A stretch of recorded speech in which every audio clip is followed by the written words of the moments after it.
so happy. Yeah, we don't have unions in this university in the United States. Why not? Why not? Because labor law is very anti-worker, and corporations are attack workers for years. Anyway, this is good. We can talk about this tomorrow. Anyway, thank you, Mario, for inviting me here, and Marigold for being here too. They both hosted us last night. Us being Professor Catherine Mueller, who's a professor at Cambridge, who was the original person who invited me here. But I've been seeing both Marigold and Mario at CIS conferences for the past decade, and are always on my territory, always in the United States, right? And so finally I was like, no, I have to actually go visit you guys. I promised them. We thought I was joking, it was never going to happen, but finally I'm here. And it's actually my first time in the UK. So I'm super happy to be here with a fellow comrade, academic, social movement activist, trade union. So thank you all for coming.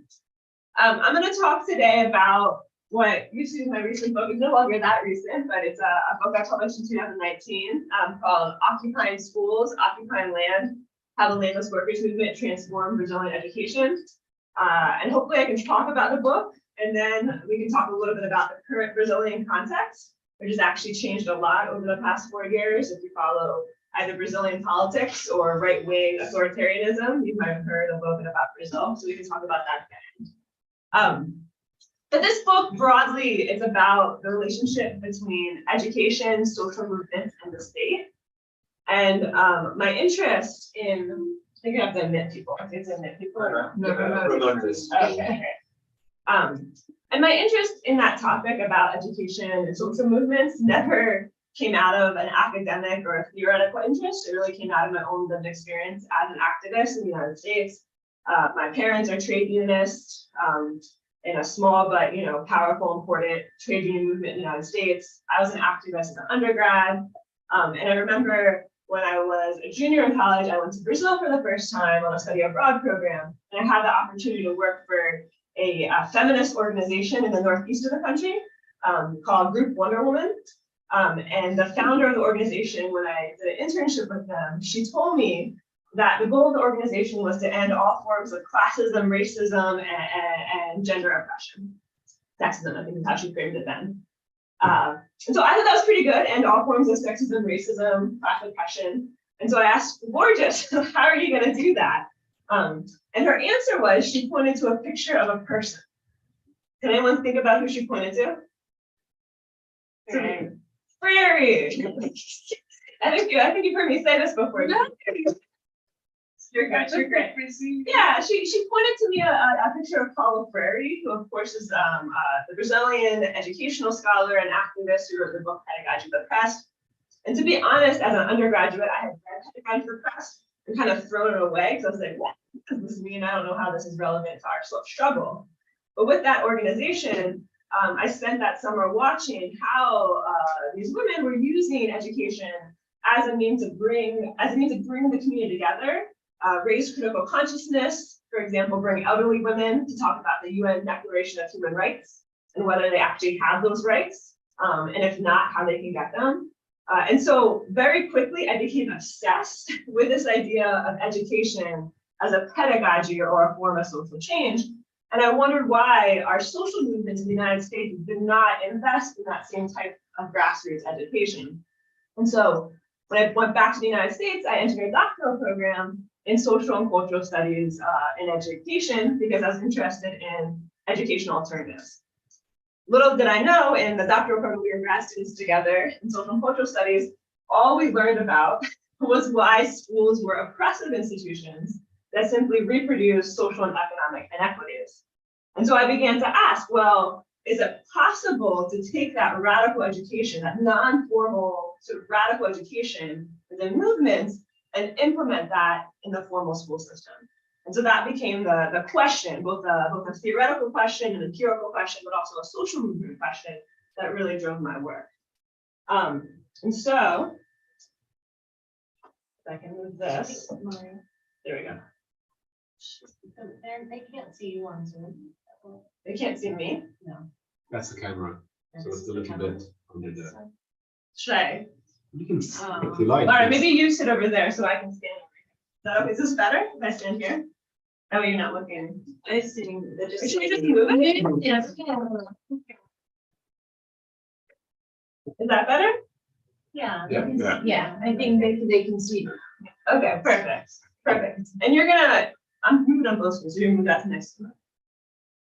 So anyway, with that prelude, the driving question of my book became, how can and do social movements work within and through and outside the state to promote their broader social and economic goals?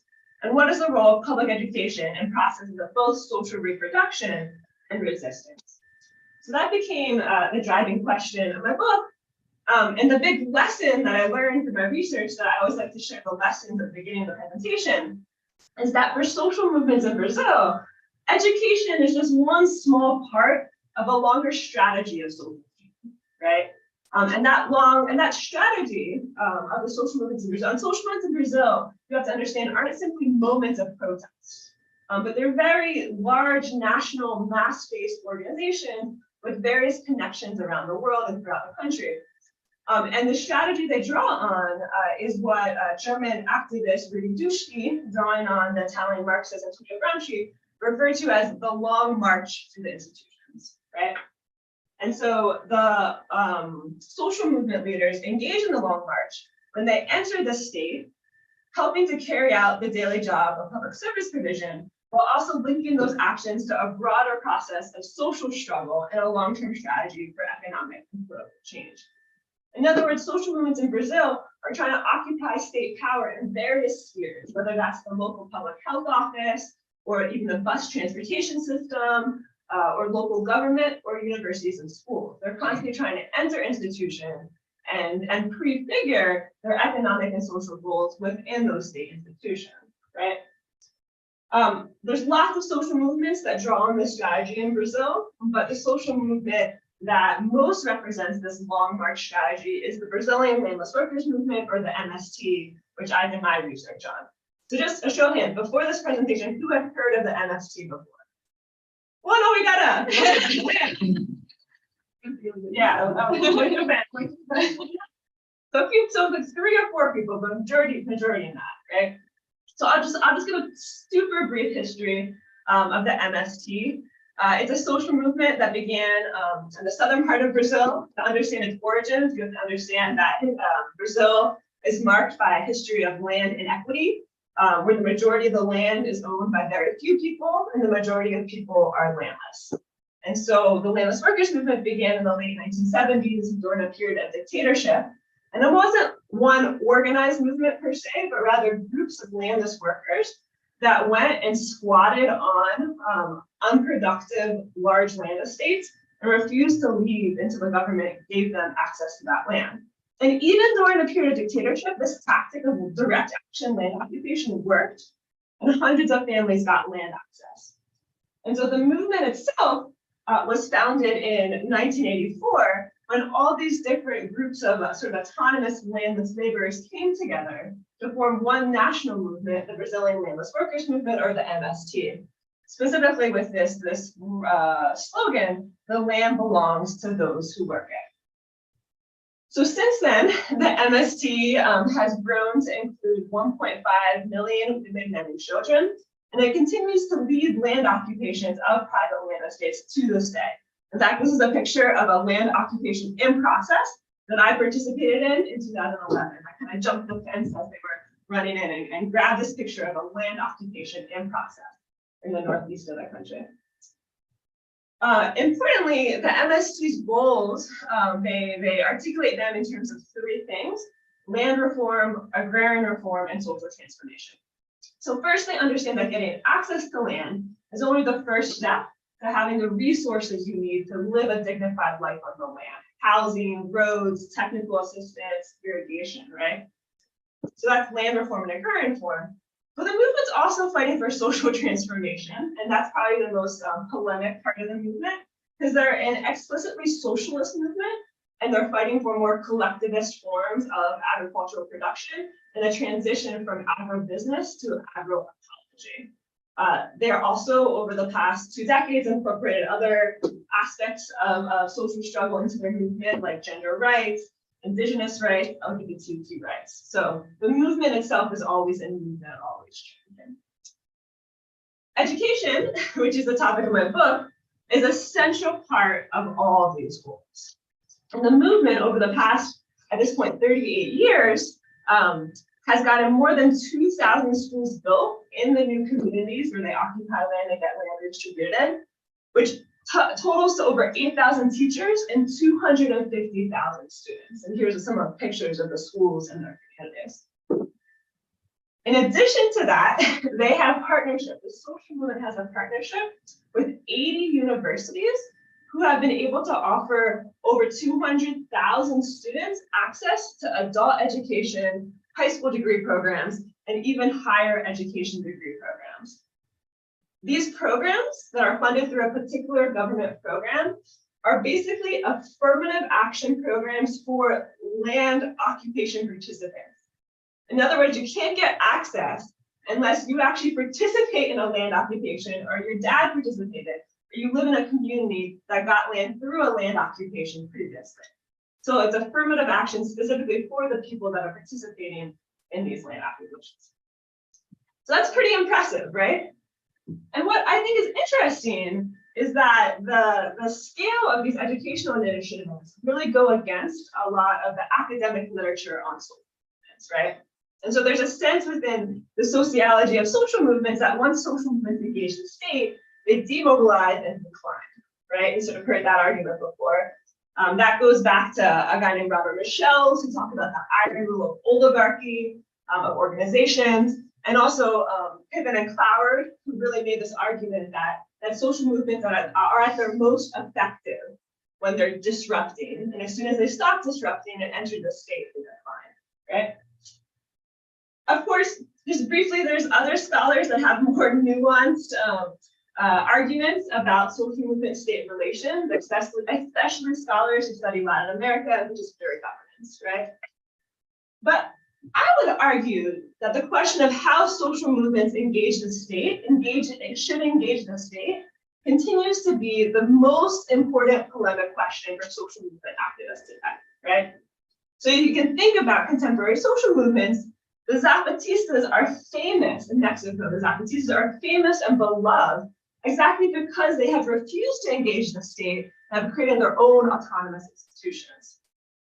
Occupy Wall Street back in the day, 2011 in the US, the movement basically divided because there were some people who wanted to engage power and others who refused. The Chilean student movement, of course, has had recent successes, but there was a huge debate about whether electoral politics is actually the right avenue for the Chilean student movement. This is Lula and Dilma, who were two ex-presidents of Brazil. Even the MST itself, the social movement I study, is highly critiqued by left-wing movements in Brazil for being too close to the government and being willing to take the crumbs of the neoliberal state as opposed to being more contentious, right? And so again, for me, this is not a theoretical question, but a question that social movement activists are actually facing every single day. However, this concern about the state, for me, doesn't, this is just PS education scholars that I mentioned in the beginning are all about how schools only reproduce inequities and there's no possibilities for resistance, right? Again, all these worries about engaging the state, for me, they don't explain this picture, right? So this picture is a picture of a public school that the MST has gotten the state to legally recognize within an illegal encampment, so that the occupation is illegal, but the school is legal, the teachers are being paid by the state. And the MST also got the state to agree that the school can move with the movement of the occupied encampment. So in this case, they're doing a march to the Capitol to demand more resources for the camp. And the school itself is allowed to march to the Capitol for 4 weeks and camp out in front of the Capitol, still being paid by the state itself. And so in essence, you have the mobilization of a social movement in a state institution that increases the mobilization capacity against that very same state. And for me, this picture, it looks less like the state co-opting the MST and more like the MST has co-opted the state itself, right? And so my research is really trying to understand how did this happen and what does this look like in practice? So what I'm trying to do is not have, for example, just an assumption that disruption is the only effective form of social action, or on the other hand, that state negotiation is always bad. But rather, in my book, I talk about this idea of contentious co-governance, okay? Which is when social movements engage in the provision of public services with state actors while simultaneously organizing contentious political action and promoting practices that come into conflict with institutional norms and the interests of the state itself. So you're doing negotiation, but you never stop engaging in contentious conflict with the state. Contentious co-governance. Oh, got moved. It's okay. So my argument in the book is that contentious co-governance of state institutions, rather than leading to social movement decline, actually contributes to the long-term capacity and long-term relevance of social movements. And I argue that social movements can participate in contentious co-governance, not only in sort of left-wing contexts, but actually in diverse political and economic contexts, including right-wing and conservative governments. And I'll talk about that a little today. Okay. I also have in the book, I'm sort of giving you all the arguments, and you don't have to actually read the book. But in the book, I also argue three things specifically about education as a specific state institution that social movements can occupy, right? And I say that it's strategic to occupy schools and universities because first you can recruit new activists, in particular a lot of youth and women, enter the movement through the occupation of the school system. It can help working class activists obtain state recognized degrees that enhance their power to negotiate with elite actors. And probably most importantly, it can help students and teachers and activists prefigure in the current world the social practices that they hope to build in the future. Okay, so how did I do this argument? How did I make these arguments and do this research? Basically, I did 20 months of ethnographic research in Brazil. It was a multi-sided political ethnography, political because I was looking both at social movements as political actors. Half my research was with the MSC, and then half my research was with the Brazilian state. So I did over 100 interviews with different state actors throughout Brazil. It was also comparative in the sense that I studied 5 different school systems, 3 state school systems, Rio Grande do Sul, São Paulo, Ceará, and then 2 municipal school systems within the state of Pernambuco. And the idea there is I wanted to look at places where the MSC had succeeded in transforming education and where they had failed, and understand what led to those different if you sort of look at the table of contents of the book, the first part of the book talks about how the MSC developed its pedagogical approach to schooling and how it got that approach recognized nationally. And the second part of the book talks about the 5 school systems and why the outcomes were so different and what caused that difference. Today, for the rest of the day, just take my cell phone so I know how much time I have left. Today, what I want to do is just have a chance to share one chapter of my book a little more in depth, which is a chapter about this program called Promeera, which is specifically a program to transform the university system. And I'm going to share this chapter because I think this chapter does an especially good job illustrating this process of contentious co-governance that I'm trying to describe to you all today.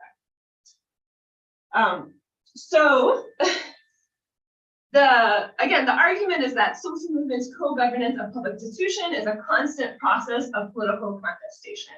And I'm going to talk about 3 different moments in the history of the MSC's attempt to transform universities. One being massive protests and state opening, the second being finding local allies and keeping them, and the third being defending institutional goals. But before I get to that first period, I just want to say that, can anyone tell who that is right there? That's very old Paulo Freire, yeah. But so even before we get to the university question, you have to understand that by the mid-1990s, the MSC already had a really well-developed educational proposal. They were doing teacher training, they were running adult education programs, they had literacy programs, and they even had a special high school in the southern part of the country, where if you were a landless worker who didn't have a high school degree, they would quickly ship you off to this high school, which was like a boarding school where you would get your high school degree, but you would also be trained within the MSC alternative education. Okay?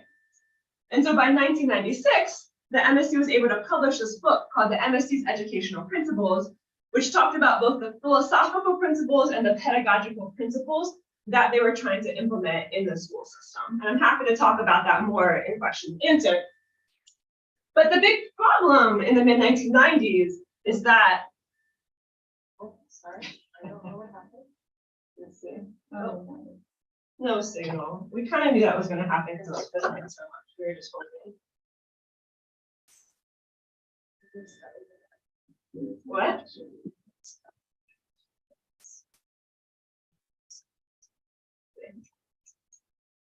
Was going so well. I know. Wait. Just flipped.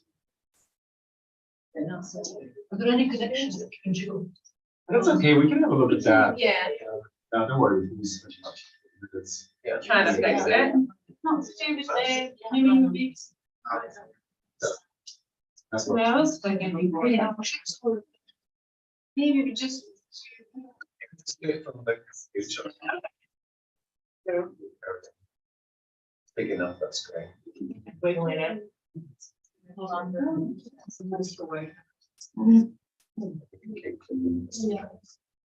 Yeah, you keep fiddling. I'll keep going over here. You guys can see this? Yeah, they can skip Oh, oh yeah. Okay, you guys can see this over there? Yeah. Hopefully I can see it. I can sort of see it. Okay, so maybe I'll look over here. So, yeah, so in the mid-1990s, the big issue with the MST is that there were very few MST activists that held a college degree, right? So this is one activist who talked to me who said, when you're in the movement, you're an activist 24 hours a day. You're always at the disposal of the movement. It is hard to fit in the routine of formal education because you would have to stop your activism to study. Lots of people were doing this, leaving the movement because we had reached a ceiling for the level of education that activists could attain. Professors at university would also not respect us. We'd hit a limit because we did not have higher education. However, we did not want to study in any type of university. We started analyzing how we could offer higher education to our activists, right? So that's in the mid-1990s. So this brings us to our first struggle, which is the struggle around massive protests and state openings. In the mid-1990s, late 1990s, as Latin Americans know, it was a period of neoliberalism in Latin America. So governments were coming in and they were implementing massive social spending cuts and reducing tariffs. And this type of neoliberal approach was epitomized by President Fernando Henrique Cardoso, who was elected in 1995. And so in response to Fernando Henrique's election, the MSC began organizing massive land occupations across the country. And although Fernando Henrique had said that he would support agrarian reform when he was campaigning, his response was actually not to do any agrarian reform, which led landowners to take the response to the land occupations to their own path, right? And so, on April 17th, 1996, there was a march of MST activists, and the state police massacred 19 MST activists, right? So it was a huge period of conflict. Interestingly, this massacre was caught on camera, and it completely galvanized the world. The whole world was angry about what was happening, and it mobilized the MST itself. And so a year later, in 1997, there was a march for agrarian reform, where thousands, I think 200,000 people from 3 different parts of the country marched to the Capitol and demand that Fernando Henrique implement agrarian reform. During this period, the president, Fernando Henrique, actually implemented more agrarian reform than anyone had for the previous 20 years, right? What's also interesting is that what happens to the education system. And so one of the national leaders of the MSC education sector said that during these huge mobilizations, education got a free ride, or what's called a corona, on the tail of these national mobilizations. They demanded that the government create some kind of educational program specifically for agrarian reform participants. And so that's when the National Program for Education in Areas of Agrarian Reform was built. Anyway, so the large point of the struggle is that wasn't a left, so the MSC's most important government program was not created during a left-wing government, but rather was created during yeah. Anyway, so that's struggle number one, right-wing government conflict, a huge educational program is born. Struggle number two is finding local allies and keeping them. This program, Promeera, was initially intended as a literacy program. The MSC wanted to use it to get university access. And so they went from public university to public university asking faculty, will you fund a university program specifically for our activists? And everyone said no, no, no, no. And so when I talked to Edgar Colleen, this educational leader, about it, he interpreted it as these faculty were always asking MSC activists to come to talk about their literacy programs, but the idea that Senteja, landless people, could come to the university to study as peers was intolerant, right? And so the quest for university education might have ended then and there, except that the MSC had a connection to a very small private liberal arts school in the southern part of Peru School called the University Ijuí. And this university and its faculty had a long history of social movement activism. And so the faculty there were enthusiastic about trying to create a 4-year back to a degree program specifically for MSC activists. And so in 1998, a cohort of 47 MSC activists from 15 different states went to kindergarten to school to this university and began to study in a program that was called the Pedagogy of Land program, which is basically a teacher training program at the university level.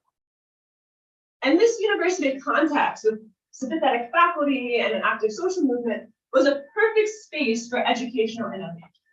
So first, the MSC convinced the faculty to do the 4-year course through what's called the Pedagogy of Alternation, where students would have a 2-month intense period at the university, and then they go back to their communities around the country to implement these theories in practice, right? And so that way they didn't have to leave their movement, they didn't have to leave their land, but they could implement their theories in their communities throughout this 4-year period. The movement also implemented other pedagogies like student self-governance, collective work, engaging in the cooking and the work that it takes to be a university student, collaborative living. They would integrate disciplines. For example, every semester there'd be gender and work or agroecology, some theme that would connect the different disciplines they were studying. They also engaged in manual labor, and they were always engaged in social struggle. And so it was just a really interesting experiment in how you could transform the university system. Rosalie Caldarchi, who's another activist, she said that the base of the course was the university's curriculum, but all the extras, the spices, were from. So there were some conflicts throughout this 4-year period. For example, there were professors who refused to change their teaching practice. You know, the math professor who says, I don't care if I'm teaching the MSC, I'm doing my thing. There was also disputes over who has the right to define the curriculum. Students wanted to participate, but faculty said, no, it's my syllabus, don't tell me to change it. And there are also conflicts between the students. So there was one student in this program that didn't like the fact that they had to do collective childcare and he had to take care of someone else's kids. And so he actually left the course, and the university supported his matriculation into a regular pedagogy course.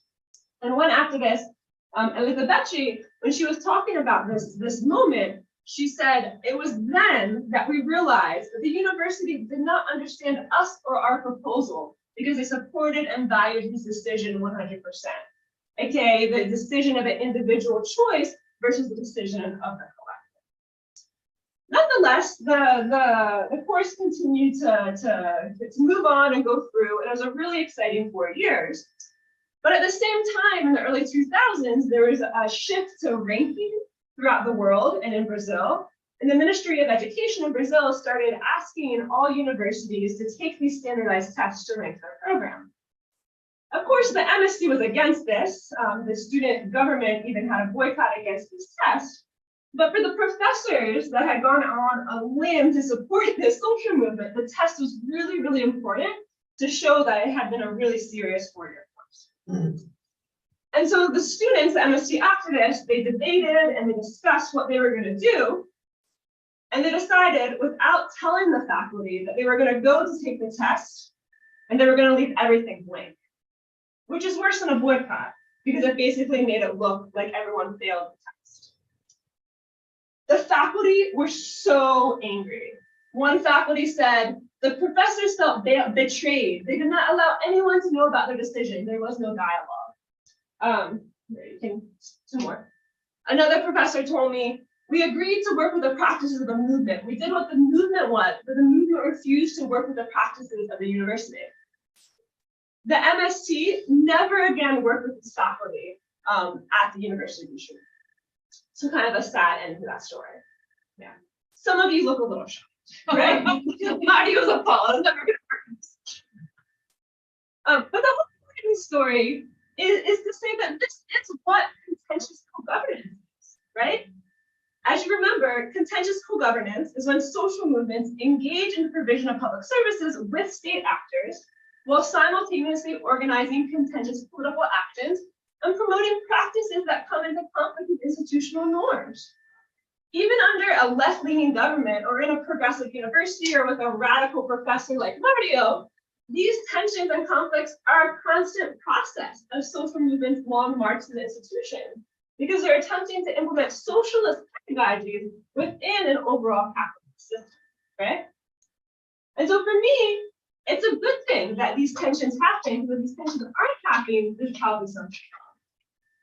Independently, the University of Jubilee was really important for the expansion of the university programs, because as other university faculty saw that it was possible to create this program, they decided they were going to also create programs with the MST. So over the next decade, tons and tons of universities, almost all public, began to run programs in partnership with the MS. Okay, we're going next. Initially, the funding was really small because of the conservative federal government. But when President Lula got elected in 2003, the funding for Promeera skyrocketed, right? By 2011, there was over 3,323 students that had graduated from 52 university programs. These are 4-year, 5-year bachelor degree programs. And again, this is surprising for me because Promeera was initially intended as a literacy program, not an affirmative action program for the university sphere. But what the MSC did is it took Promeera and it used it as this wedge to open the university doors to activists, right? And so when we think about this process of institutionalization, right, for me, it's not a passive monolithic process, but rather an active struggle, one of ongoing contestation, setbacks, and advancement, okay? Just some exciting things that happened with this program is that although it started off for teachers, the diversity of the curriculum really changed, where they have bachelor degree programs in geography, journalism, even a bachelor degree program in law. They also had graduate level programs in various disciplines. And so basically through this program, the MSC went from a social movement of at most high school graduates to a social movement where now almost all of the leaders are college graduates and beyond. Just really interesting about some of the courses. On the geography course, for example, they would learn regular geographical topics, but they'd also have classes on production alternatives to the Brazilian countryside, public policy and agrarian rights.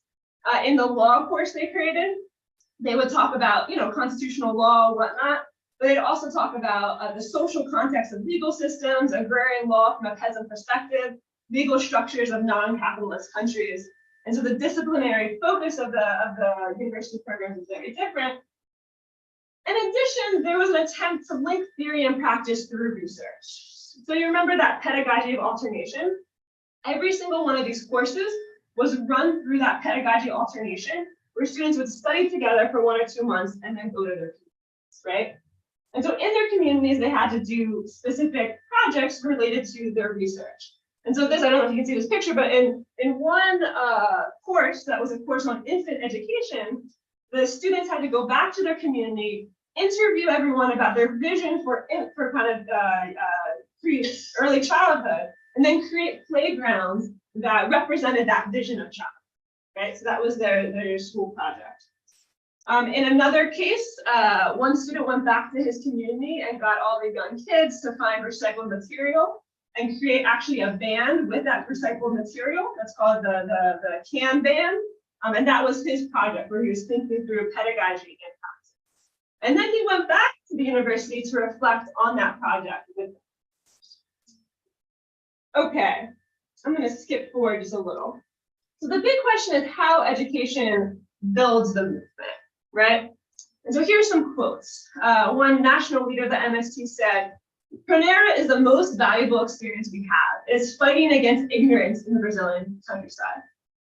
Another MST leader said, "These educational programs are pedagogical laboratories. They are privileged spaces because in no other space are activists together for an extended period of time discussing and creating theories for the movement." And my personal favorite quote, Maria de Jesus says, "Now we have pedagogues, agronomists, lawyers, journalists, all of these professions in the countryside that are important in the workplace." So again, as you can see, what Promeera did is it gave access to higher education for MST activists and allowed them to prefigure for 4 or 5 years their social vision of more collective social relations.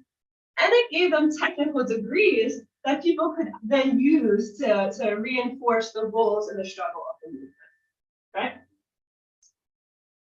And we'll get to our third and final struggle. It was exactly the success of Promeera in increasing the capacity of the MST that led to the need to defend institutional gains and more conflict. So more specifically, there was a university Promeera program in agronomy in 2008, which was run the same way as all Promeera MST courses. So it was collectivist, everyone had to share in the chores. But there was a student in the course who, again, did not want to participate in the collective spaces of work, of manual labor. And so he complained about the course to the federal government, to what's called the TCU, or sort of the federal audit court. And he said that this course is being run by MST activists, and they're forcing us to do things that I don't want to do. And so because of that, the federal, like a good federal body, investigated the course. And on 2008, they issued a judgment that said that Promeera was being administered without a public call or open selective process, which allows professors to be chosen by an organization that is external to public oversight, the MST, which abuses the principles of impartiality and morality. Now, they weren't completely wrong, right? But this judgment completely destroyed the program, right? Because they said that first, all Promeera programs, that's okay, have to be administered through contracts. So there had to be an open bidding call. There was a ban on paying university professors extra for teaching Promeera courses, and there was a total prohibition of social movement activists in the course, right? And so basically it destroyed Promeera. Promeera stalled for several years. So what do you think the MSC did in response? As I grab some water. What was their response to this audit? Need their own universities? No. Reject the state? Maybe. They do have their own universities also. Fight. Fight. Thank you. Thank you. So the MSC's response was to fight back, right? And so over the next 2 years, the movement mobilized people into the streets again and again to defend Promeera. But what's really interesting is the way in which universities themselves participated in these protests, right? And so the peak of the protest happened in 2010 at a conference I was on, a 4th National Seminar on Promeera, where there were 600 graduates and professors who had participated in programs that went to Brasilia to defend Promeera. There were also 59 university provosts. Can you imagine? Is provost the word used in the UK? The head of the university. Vice Chancellor. So there are 59 vice chancellors who signed a declaration supporting Promeera. Or in other words, although the universities had refused to talk to the MST 10 years before, by this time the faculty and even administrators had seen Promeera as a really innovative way to offer educational access to formerly marginalized students in rural areas. This is one vice chancellor who said, we are thinking about the social role of the university. The TCU, this auto board, is being absurd. Forcing a contract bidding process is ridiculous, not possible. Education is not a commodity. The central question is the autonomy of the university. So on the second day of this conference, President Lula actually signed a decree supporting Promeera and saying that Promeera was a public policy of the state. And in this picture, you have President Lula actually shaking the hand of MSC leader Vander Simplicio after signing that decree, right?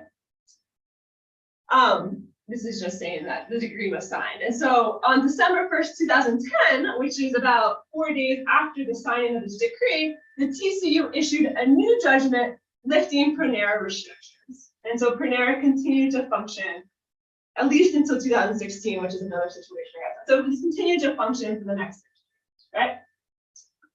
Okay, so what does this say? How does Promeera illustrate the major two arguments of my book? This is sort of the conclusion here. Is that first, the story of Promeera's creation and expansion shows that social movements, effective participation in formal institutions, requires a combination of political advocacy and contentious protest, right? In the first case, you literally did not get the program until you put 200,000 people on the streets. In the second case, even with a sympathetic university, there are constant conflicts over individualism, collectivism, the rights of individual students, the purpose of a university, right? And in the third case, Promeera was canceled, and it was only through mobilization and advocacy of new partners within the state that the MSC was able to get it back, right?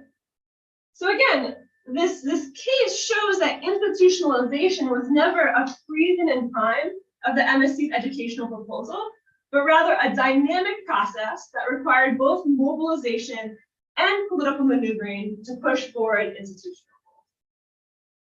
And just the second argument, you can do both of them, is that the case of Promeera shows that occupying formal institutions can help to build a movement, organizational and leadership capacity and resource base, right?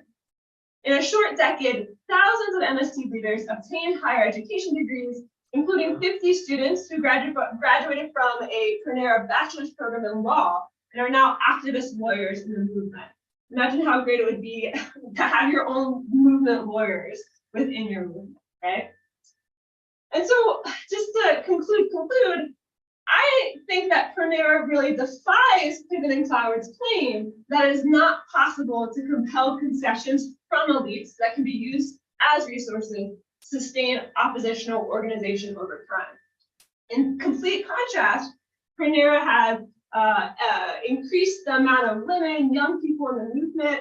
It has given them the technical degrees they need to create new communities in the countryside. It has also allowed them to prefigure in the now the types of social and economic policies they hope to see. So that's the.